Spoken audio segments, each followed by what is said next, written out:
देखिए, जो आज सुबह में यूएस ने ईरान के 3 या 4 न्यूक्लियर साइट्स पर जो अटैक किया है वो इंटरनेशनल लॉ का वायलेशन है, यूनाइटेड नेशन चार्टर का वायलेशन है, एनपीटी का वायलेशन है और ख़ुद यूनाइटेड स्टेट्स का जो संविधान है, आइन है, कॉन्स्टिट्यूशन है, उसका वायलेशन है। क्योंकि उनका संविधान आइन ये कहता है कि बग़ैर उनके कांग्रेशनल परमिशन के कोई उनका मुल्क, उनका देश जंग नहीं कर सकता।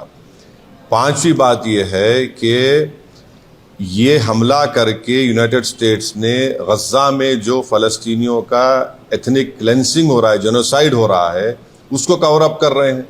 और इजराइल जिसके पास 700-800 न्यूक्लियर वॉरहेड है, जो एनपीटी को साइन नहीं किया, जो आईएईए के इंस्पेक्टर्स को अलाउ नहीं करता, उस पर कोई बात ही नहीं कर रहा है।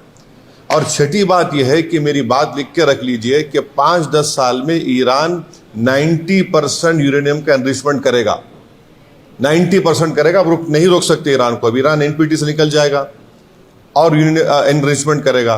और साथ ही साथ उसका ये असर होगा आज की बॉम्बिंग के बाद कि जितने उस देश में, जितने अरब ममालिक बोलिए, मुस्लिम कंट्रीज बोलिए, जो उस खित्ते में है, वो सब लोग अब फैसला करेंगे कि हमको इजराइल के ब्लैकमेलिंग से, इजराइल की हेजेमनी से बचने के लिए हमको अब न्यूक्लियर वेपन्स बनाना पड़ेगा। वो भी आप नहीं रोक पाएंगे। और अमेरिका के इंटेलिजेंस ने खुद कह दिया कि अब ईरान के पास कुछ नहीं है। तुलसी गबार्ड का स्टेटमेंट है। और सबसे अगर ये खित्ता, ये एरिया, अगर इसमें जंग शुरू हो जाएगी तो एक बात आपको समझने की जरूरत है कि 60 लाख से ज्यादा भारत के नागरिक वहां रहते हैं। हमारे इंडियन कंपनीज का इन्वेस्टमेंट है वहां पर। वहां से हमारे नागरिक भारत को बहुत बड़ा फॉरेन एक्सचेंज भी जाते हैं।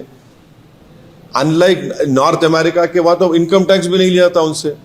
और आखिरी बात यह है कि क्या पाकिस्तान इसीलिए ट्रंप के लिए नोबेल पीस प्राइज का डिमांड कर रहा था कि पूरा उस खित्ते में जंग शुरू हो जाए?